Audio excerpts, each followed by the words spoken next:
Time से अपन खेती बाड़ी कई जाला, टाइम से खेती होला। लड़का एक के बा, लेकिन का हम कहें का जान कब आओ था भेजुओं के पहले के जा खेते में रही है, लेकिन पता लागत हमारा खेतना खेत कोड़ देनी, पते नहीं खे लागत क्या कर। टूट गया कैसे कहूँ कैसे जीते हैं, कभी ज्यादा कभी कम पीते हैं, दिल जब से टूट गया जख्मों को हम कैसे सीते हैं, कभी ज्यादा कभी कम पीते हैं। की बड़ी कयामत की रात होती है। oh, no. हर पहलू में हर वक्त परीक्षा होती है। ये दिल हर बार इम्तहान लेता है और फिर भी संभल के चलना पड़ता है। दीवाने होने से दीवानगी का अंदाजा नहीं लगाया जा सकता और मोहब्बत में डूब जाने से उसकी गहराई का पता नहीं लगाया जा सकता। पर है ऐसी चीज़ जो दुनिया उसी राह पे चलती है जिसे लोग दीवानगी कहते हैं। आइए फिर हम आपको उसी दौर में लेके चलते हैं। सपने बड़े थे, हौसले भी बुलंद थी, अपने शहर में बड़ा होने का जुनून था, मगर मोहब्बत ने मुझे औरों की तरह आवारा बना दिया। आज मोहब्बत में बेनाम हूँ। आओ ना यार, तो जा पछतैबा यार, ना देख ले तो जा पछतैबा, कह दे यहाँ जा। अरे ऐसा को आइटम बना देखबे तो जीवा हरिहर हो जाए रे। आओ ना सारे तना यार।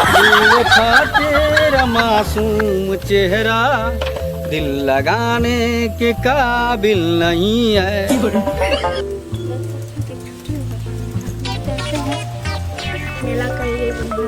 कौने कॉलेजवा में पढ़लू पढ़ाई, अरे कौने कॉलेजवा में पढ़लू पढ़ाई, बड़े लइका लइका में होला लड़ाई, होला लड़ाई, कौने कॉलेजवा में करेलू पढ़ाई, बाबा बाबा खूब खूब बहुत खूब, लइका लइकन में होला लड़ाई, होला लड़ाई, होला लड़ाई। कूले मना एक से आले बढ़ के, एक से बढ़ के आइटम देखे के मिला था।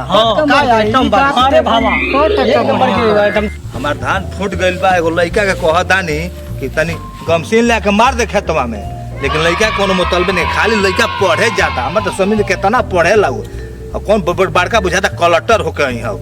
हां धान है गमसीन बिना सब माछी चाट घली साथे। हां कमे में बाल कर में 2 बोरा डाई देले बानी, 1 बोरा पूरा यूरिया देले बानी। हां अब पानी चलल के बाद तो कोनो में धान हो गल, भगवान के वजह से 1-2 पानी हो गल तो बरसी गई तो हो गल तो धान भई रही था। खाली लड़का पढ़े जाता। चाचा हो का? हां चाचे हो का हो चाचा? ए बाबू ए हमार लड़का हो। अरे हमार लइकवा। अरे भाई ता लइकवा आवत पीछे बा। ए बे तो हम लोग चल लो पीछे बा, पीछे करत का बा? एक नंबर के पेपर देले बा। 1 नंबर के पेपर अरे मगर मेडल लेके आवता लइकवा ता। अरे कहिया तो मेडल लेके आवता बड़का तो देख लियो 1 नंबर के निकाम हम कैसे कह दी कि मेडल लेके आवता। अरे तो आवता तो देख ले ना, आवता तो देख ले तब न कहबा के लइकवा में निकाम आबा के दिन भर घूमे ला, एगो त काम घर द्वार करे ला हइए ना। मॉल में चली देख लियो चली आवते बता। कहां आवता दिखाओ। स्कूल में पूरा टॉप आइल बनी, मेडल पर बाबूजी के सरप्राइज दे पहले। मेडल लेके आवता लइकवा ता। मेडल लेके आवता। नाम ता रोशन को सब का अरे चाहिए। रोशन कह दे उसका, हमरा तो समझे में कहां तो भाई मेडल लेके उ कब घर किताब आज तक हम देखबे नहीं कनु 12 अच्छा पढ़ल लोग। हे चाचा ना देखलस न तो मेडल लेके आवता तो देखियो। ठीक बात देखो तानी कॉमन पढ़ाई और कौन मेडल लेके आवता ना। हां देख लिया हमनी के रोज पढ़बे करेंगे, हमनी के मेडल नहीं मिला तो लइका के मेडल मिल गई। ठीक भाई तो अब तो कपड़े आवत आप आंखिए के सामने देखत इन लोग कान मेडल लेके। ठीक बा देख लिया एकदम नाम ता रोशन को देला बा। ठीक बा रोशन कह दल हम तो हम लोग के बाबू हम ते लइकवा लेके आई न तो तन लोग के बाबू मिठाई खियाई। हां चलो ठीक बा। हां बाजी कहता ना आवारा बा, इन्हीं के जानत के स्कूल में 1 नंबर का टॉपर मेडल लेके आइल बानी। बाजी का नाम रोशन हो जाई, पूरा नाम रोशन हो जाई। बाजी जानत रहना कि आवारा लइका बा, इन्हीं के जान के पूरा टॉप कर देल बा स्कूल में ना। है मेडल यही तर मिलल बा हमके। बाजी हां बाबू बाबूजी यार 1 नंबर में आइल बानी। हमर गांव में लोग कहेला कि हमर लइका कुछ करबे ना करला, अब हम गांव में दिखाई भी कि हमार लड़का कितना तेज पढ़ले में बा। एक नंबर मेडल में आइल बानी। हाँ हाँ एकदम बताई। हाँ लेकिन एक बात हई का ले ले करो शरीर। हाँ? अरे वो लड़का दे दिल से तो हाथवा में थमा हमारा दिल। तो बुझा देखते है से डर लागत आना। से हमार लड़का का तमाम मत। अरे ना, जेब निकाल फर्जी ना, नहीं बाबूजी। खरीद लेके आए थे। ना ना बाबूजी चिंता मत कर, पूरा स्कूल में टॉपर आइल बानी। हाँ भाई हमार चलो गांव में मिठाई बटवाओ। चल बा मिठाई बटाई हाँ लेकिन चल इज्जत हमारा जा रखी। बाजार में मिठाई लेके आ। अरे एकदम जा दिन में 11 चौराहा पर। जाते सवतियन से मिले। तू जा मिले बाबू, हम जा दिन में 11 चौराहा पर। हाँ आपकी मेरा बहुत अच्छे से किया जाएगा, हम लोग बहुत मजा आएगा। इतना बड़े देखा तली बढ़िया आइटम आवत तली सो। अच्छा ये बात बा पाक मर दे ओकर छोड़, हां पढ़ाई के सोच कि पढ़ाई हमने के परीक्षा देने जा हमने के छोटको वार्ड ना मिलल आ ओ बिमल भैया के बड़का वार्ड मिलल। कहत न उनकर बाबूजी जाता नहीं मगारा से मिठाई ले आवे बाबू। कहत ना ना हां पास हो ये गई काम कर ना, जो आइटम आवत न वही भाईवा के बोला। बड़ा अपना के स्मार्ट बना। अच्छा तो ही के बोलावल जा। वही के तनी भेजल जा देखल जा। हाँ। एमे नाम रोशन हां करेला। एमे राम रोशन करना कि नहीं नहीं ओकर बहुत तरक्की करत रहना ना, वही के बोलावस ठीक ना। पढ़ाई में तरक्की कइले बा, वही के लाज जूता खिवावल जा। हां वही के बोलावस। वही के बोलावल जा। हां वही के बोलावा। आ तब एमे देला एमे मिडिल ले आवता कि नहीं। हां एमे तरक्की ले ली। हां लड़का हमार नाम गांव में रोशन कर देला बा। सीना 32 रन के चियोड़ा कर देला बा।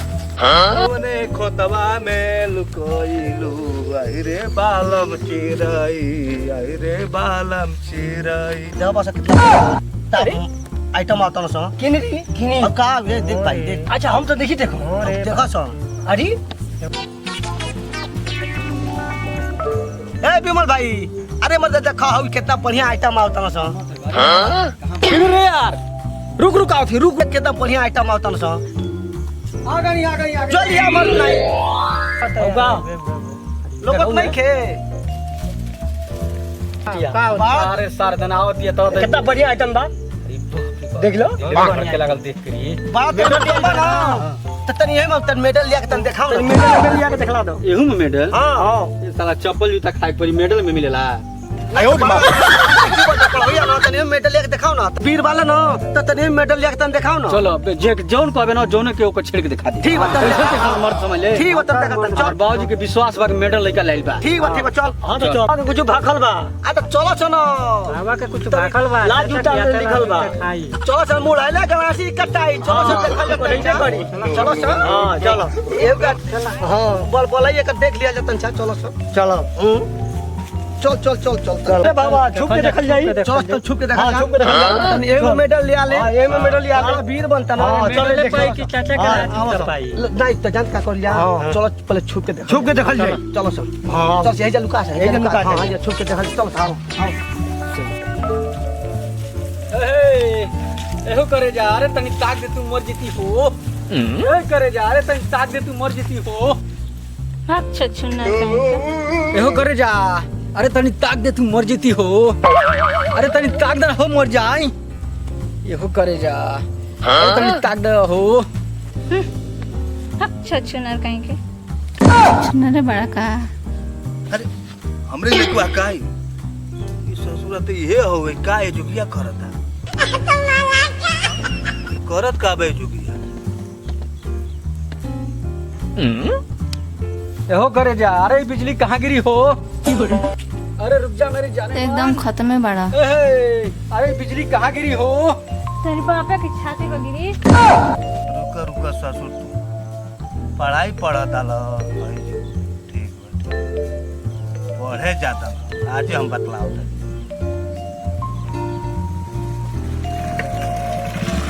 एहो करे जा। अरे बिजली अनिया कहाँ गिरी हो। तोर गड़िया फाड़ दे। देखो बिजली गिरा दो हमरे छत पर। अरे दोस्त ये दिन देखे के रहला हां ते हमर गांव में ना कटवा देले अजे कुल है कर डाले रास्ता में हां ये साला निकाम मा ते स्कूल में नाव कइले आज नाक हमर कटवा के रख देले ना। अरे ये दिन देखे के रहे हमार गांव में नाक कटवा देले हमार हां अब तो ना कोई गलती बाबूजी। अब गलती ना गलती ये गलती ना हुई। गांव में इतना नाम हमार भई रहल लइका हमार इतना अच्छा मेडल जीत के आया। अरे ये तो हमार दिन देखे के रहल बताओ हां ते गांव हमार नाक कटवा देले बाबूजी उल बुलाई मत छो। ते रास्ते घाटे लड़के कुल के छेड़ डाले शरम बा कुछ संगतियो चढ़ा देला ना था संगदे चढ़ा दे संगदे चढ़ तो हम के पलाई पर चढ़ जाइबो अब से गलती ना होई बाजी अब से गलती अरे ते ना कटवा दे हमारे गांव में हां ई बताओ शुक्र मनाओ कि हम आ गनी हां ते बिजली रोक लेते ते तो साला दबा के मर जेते रे अरे आ गइले त खरियत नहीं के त हम जान गए कि हम आपले का मर गए जान तो कटी गए तक ये पूरा उनके समझा दो बड़ा छछुन्नर बा चचुनर बा आरो अच्छा ये जान करे आगे तो खरियत नहीं के ये पूरा हाँ। उनके समझा दो अरे कर बाप तो हम ही हैं गिरा दे बिजली हमारे छाती पर आयो रे मां गिरा दे बिजली हमारे छाती पर ओकर बाप हम ही हैं ये तो बाप बेटे के जैसे बन सब अरे ज्यादा उधर ज्यादा होगा साला सारी ऐसा बीच जानी है ना बीच जानी गई ना दार एकरी पहन के चोदो के